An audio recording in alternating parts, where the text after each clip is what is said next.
Finally, we have something a little bit different. We have something different than the typical measurement rectangles that are known as amplifiers. I've been kind of bored with a lot of the top playing amplifiers lately, mostly because of, the shapes. They all kind of look the same, especially things that are really competing with things like 789s. They're just rectangular boxes, right? They're not very entertaining. And this one is a little bit different. This one just intrigues me in the way it looks. I think it's a very good looking device. And I think it's fair to mention that I think I'm biased to like it because of that, even though I think the technical performance is not as good as some other amps that we've looked at, and I'll talk more about that. But yeah, I'm excited to see something different, and I wish more companies would take risks with the designs and make things that look very aesthetically pleasing like the XA-10 does. Before we jump any further, Opus did send this out for review. Xduoo has nothing to do with this review, and all thoughts and opinions, like always, are my own.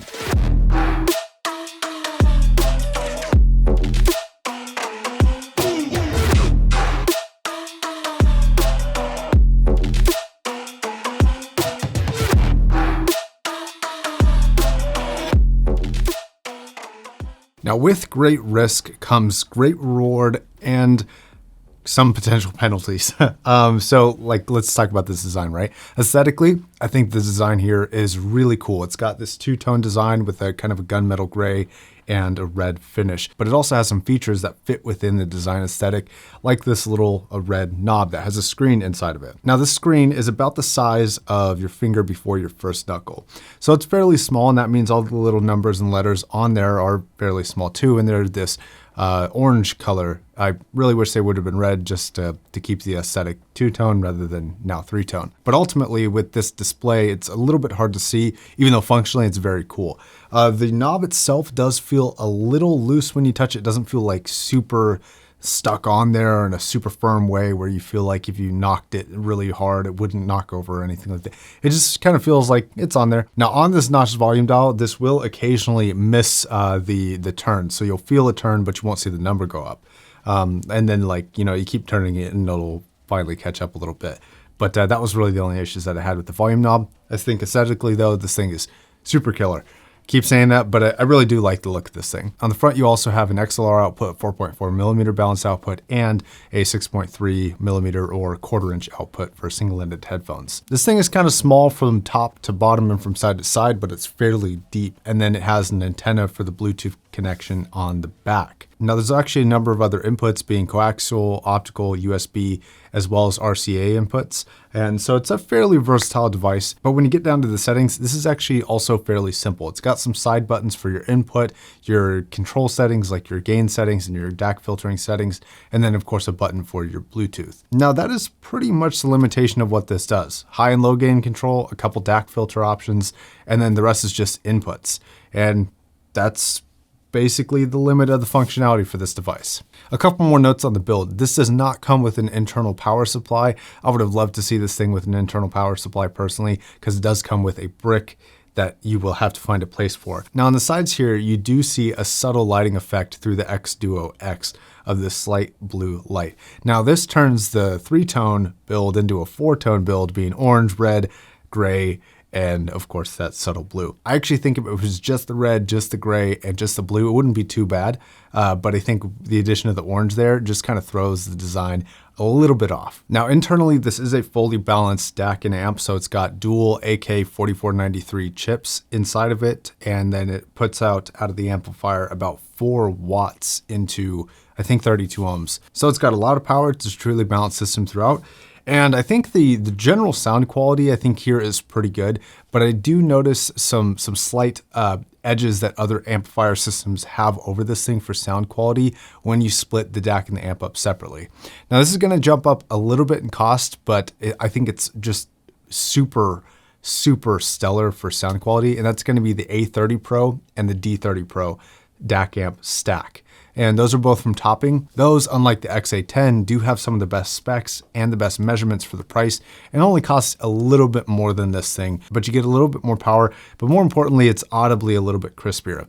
Now, I think that's a little unfair because I think the people who are looking for the XA-10, the people who are the target market for it, are people who are not looking for a stack. There are people who would rather just have an all-in-one unit with options like Bluetooth and have something that's aesthetically pleasing. I think for that purpose, it's fairly good. In a bottle, it actually sounds really good. You know, if you plug a nice pair of planar magnetic headphones into this, it's gonna sound pretty wonderful. I've been running the latest revision LCDX on this, as well as my Diana V2s, and it sounds killer.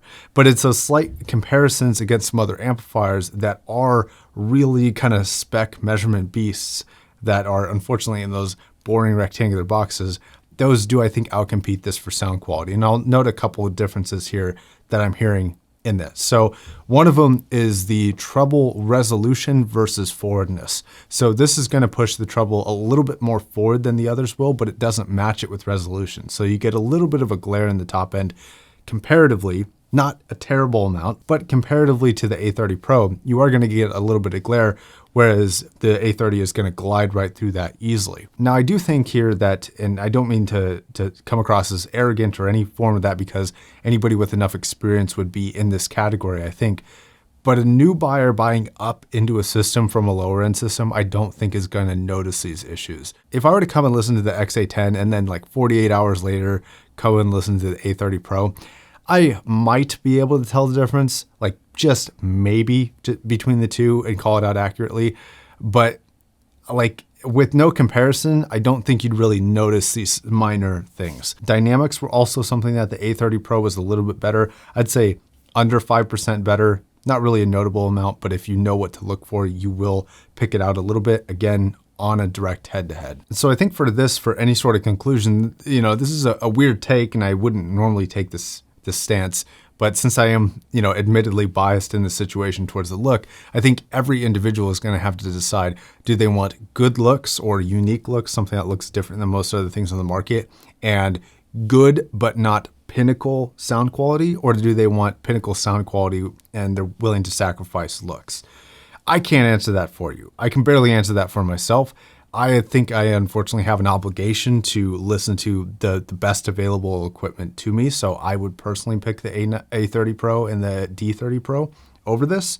But I think that you don't have those obligations, so you can pick whatever you want. But as far as like an audiophile recommendation, I'm still gonna stick with the A30 Pro and the D30 Pro, and this is gonna take a back seat, even though I do think this is a pretty enjoyable amplifier. Now, on a personal note here, what I would like to see as a third party is these top playing amps and DACs that are from the same company, like Topping, wink wink A30 Pro, wink wink D30 Pro. Mate, have a single baby that is just both, and it's got the best DACs for the price and the best amps for the price all in one, and it performs as good as those do individually. I would love, love, love to see that. Okay, I think that's gonna wrap it up. Thank you very much for watching. Thanks again, Oppos, for sending this out. You can find links to this product and the A30 Pro and the D30 Pro in the description down below. And until the next video, my name is still Josh, signing off.